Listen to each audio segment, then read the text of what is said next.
Hello, welcome to this presentation on long-term athletic development training considerations by myself, Sam Portland.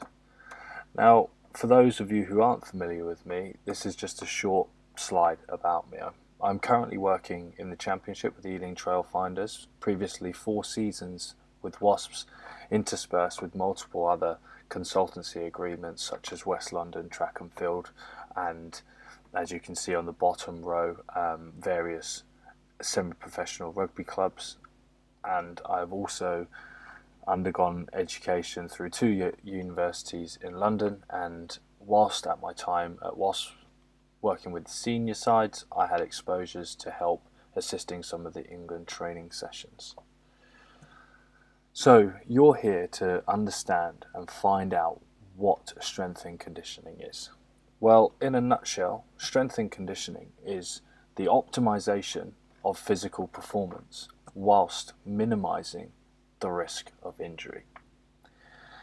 Now, I can assure you what strength and condition isn't, if done properly, is lifting heavy weights as often as possible with poor form to failure, training to exhaustion and stressing the system too highly.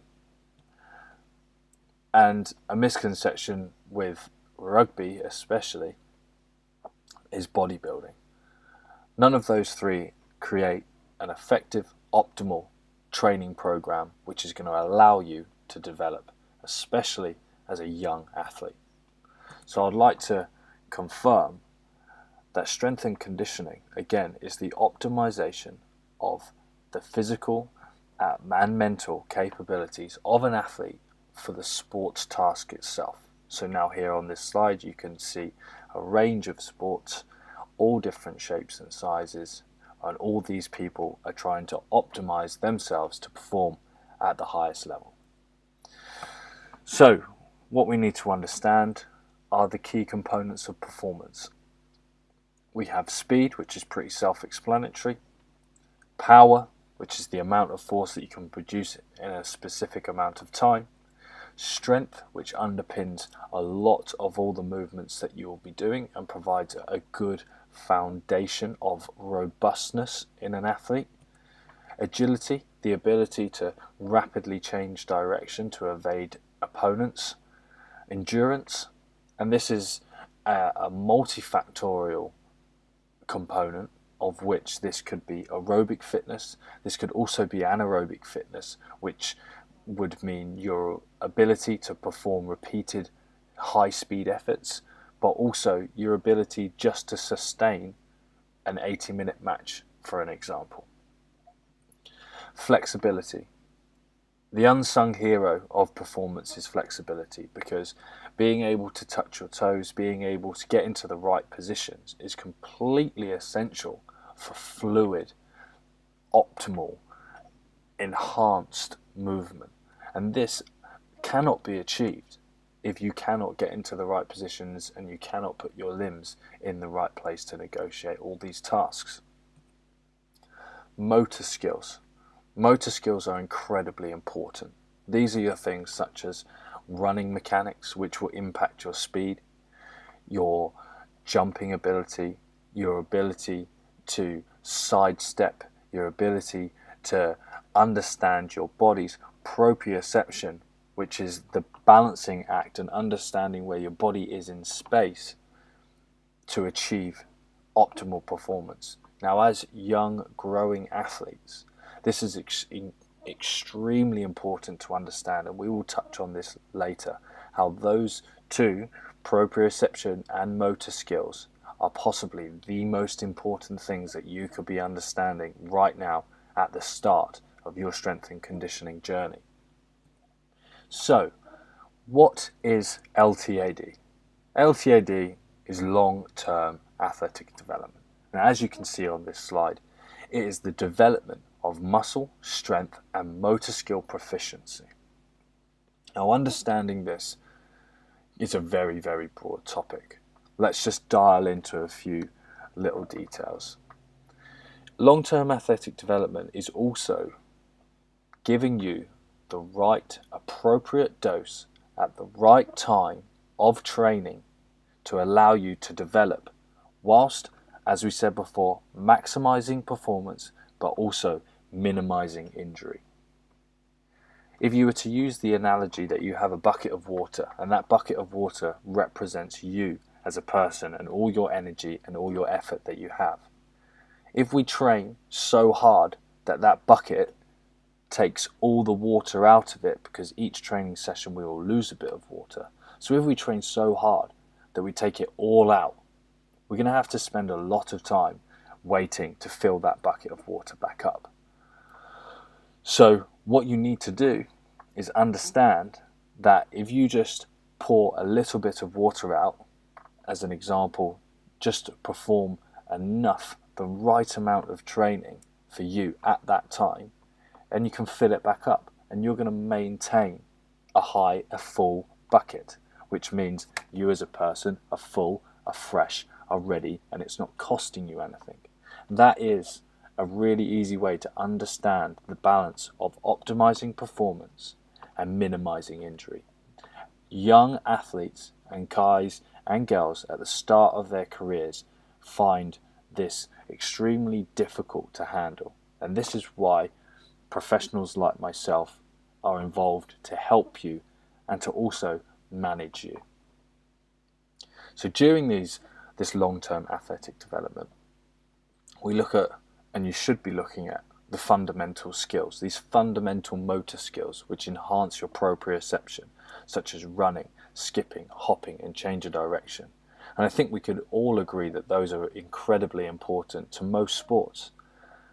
Your fundamental sports skills: catching, throwing, grasping, striking if you're in a combat sport. And also your physical literacy: stability, balance, rotation, resisting rotation, and bracing. Being able to just hold positions and being able to understand how they are created, how they are resisted, and how they are expressed is extremely important. Think of this as writing for the first time, learning to spell your name. Sequentially, you had to understand how you write letters, and then how those letters form words, and how that word represents your name. As you understand that, you can then develop to writing sentences, conjoining writing. This is the story of long-term athletic development. Research has been conducted and is an ongoing entity in the world of sports science, understanding how youths develop and how people go about enhancing performance of young talented athletes. As you can see here from this first paper, that adolescents that are selected because they're inherently good at their sport but are not engaged in appropriate conditioning during their younger years are more likely to present poor fundamental motor skills.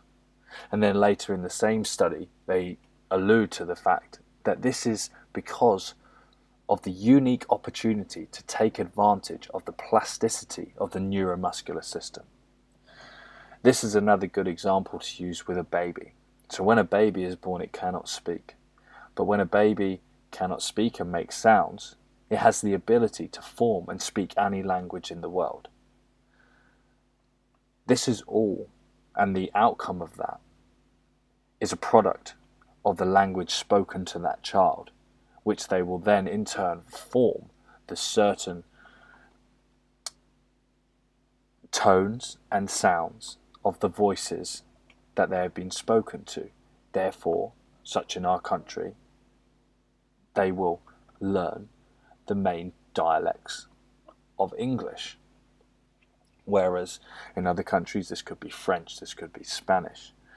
The plasticity of the child is so raw that they can take on anything that they want to.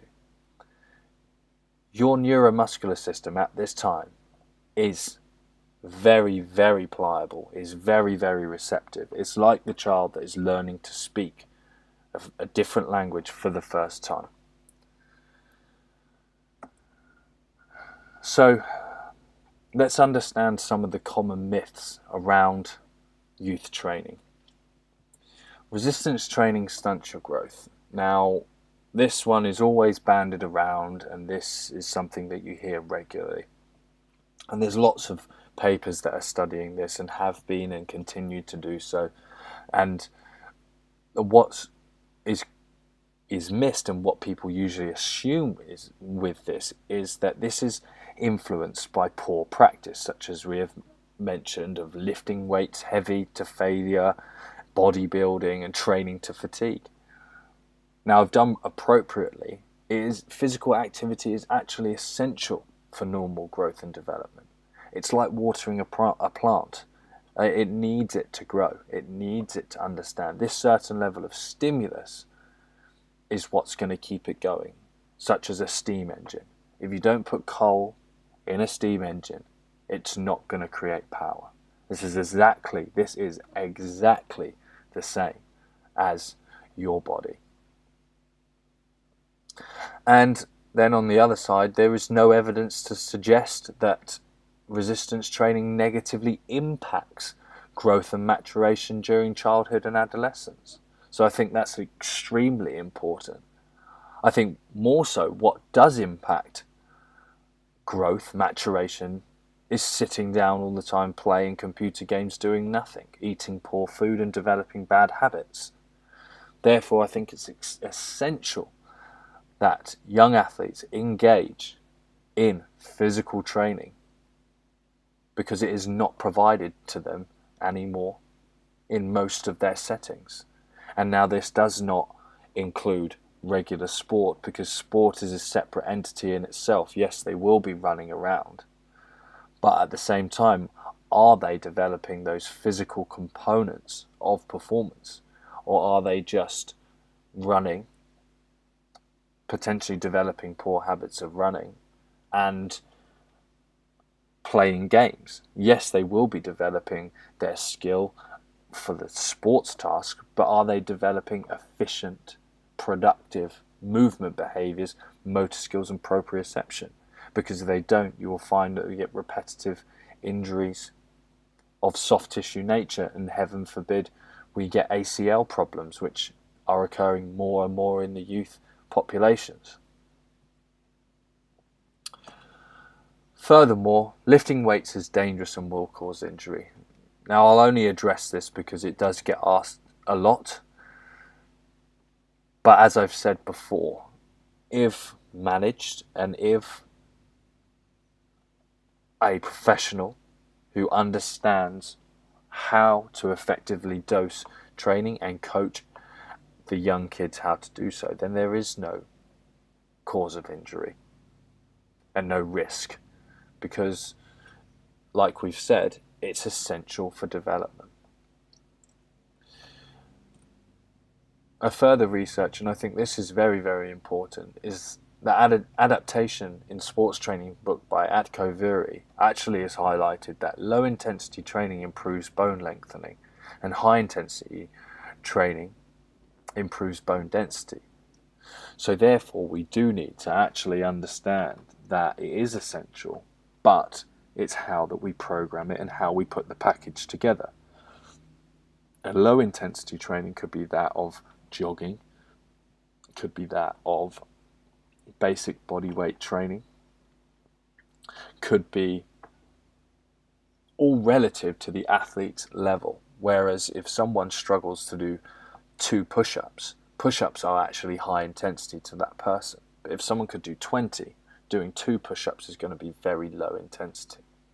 So it is therefore the coach's responsibility to work in the realms for that athlete, which is low intensity, to push them up to high intensity.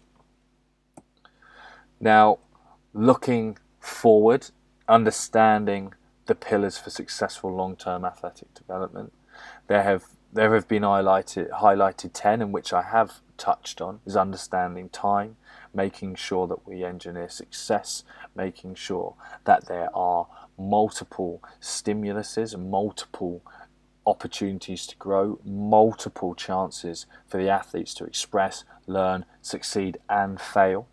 And this has been proven in studies, and now understanding the types of training that adolescents and prepubescent children are doing.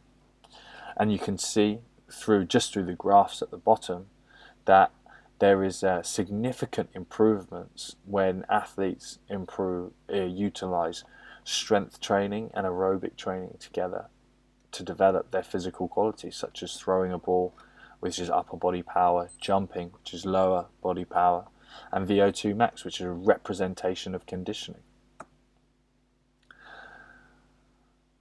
And here, this is where we talk about the dose-load response. Now, this is when I bring you back to the analogy of the bucket of water.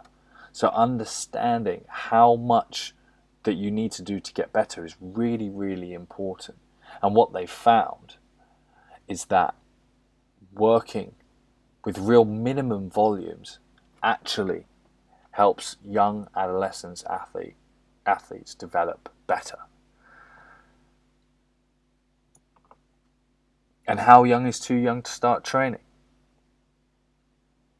Well, the bottom of this graph on the bottom left represents infancy, and then as we get to pre-adolescent, if you follow the blue line, which finishes at the top, that is inclusive of strength and conditioning activities initiated during pre-adolescence versus later and sport only. So you can see it's a far superior means of training and developing an athletic, well-rounded sports person.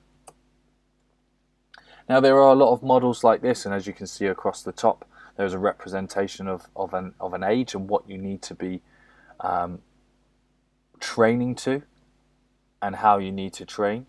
But if I'm honest, this is only as useful if you start from the beginning.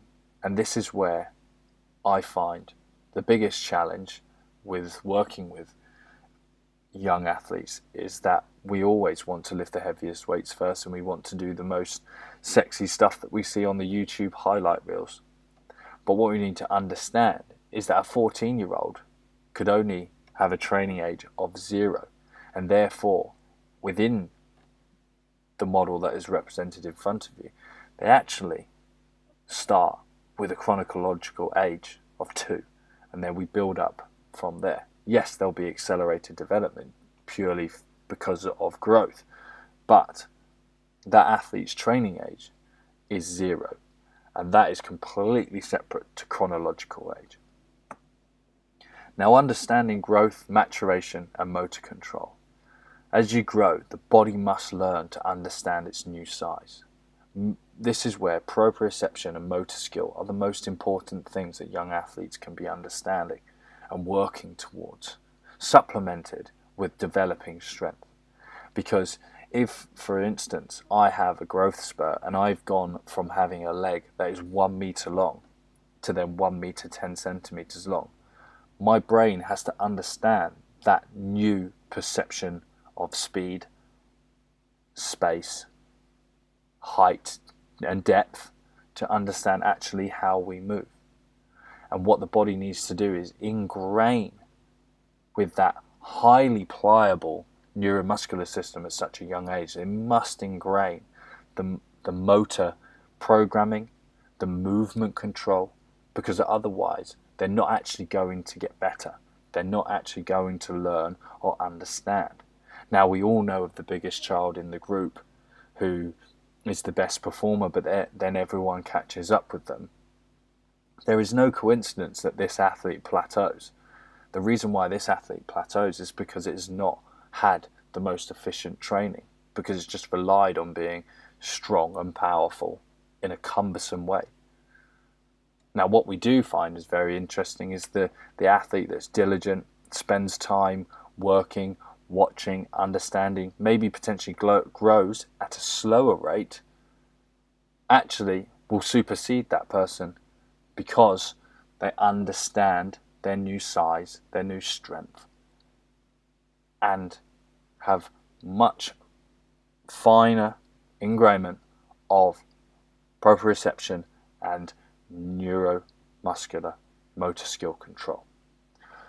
So, what type of training are we looking for? I think, as you can see and what I've spoke about, is that movement is king. Understanding motor control, understanding your body in space, balance, hopping, jumping, those sorts of things are the things that are going to do the most for you. You must master your body weight. You must be able to do chin-ups. You must be able to do push-ups.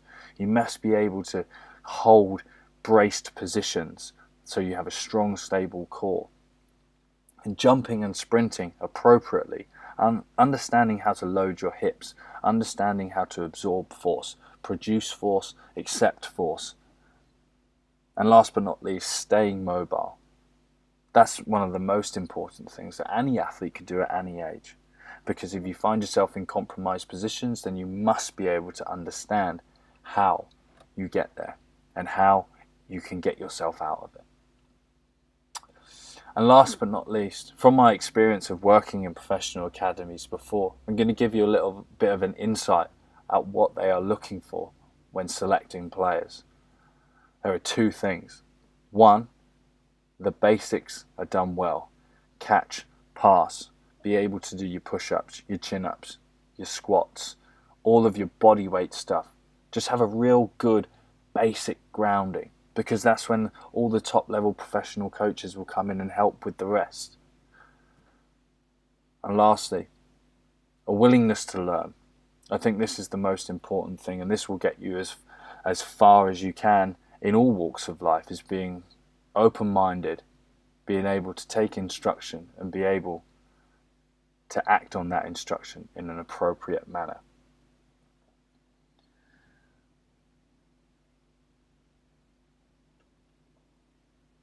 Thank you very much for listening to this presentation. All of my contact information is available. Just follow all the links provided, and I will happily answer any questions you have at any time. Thank you very much.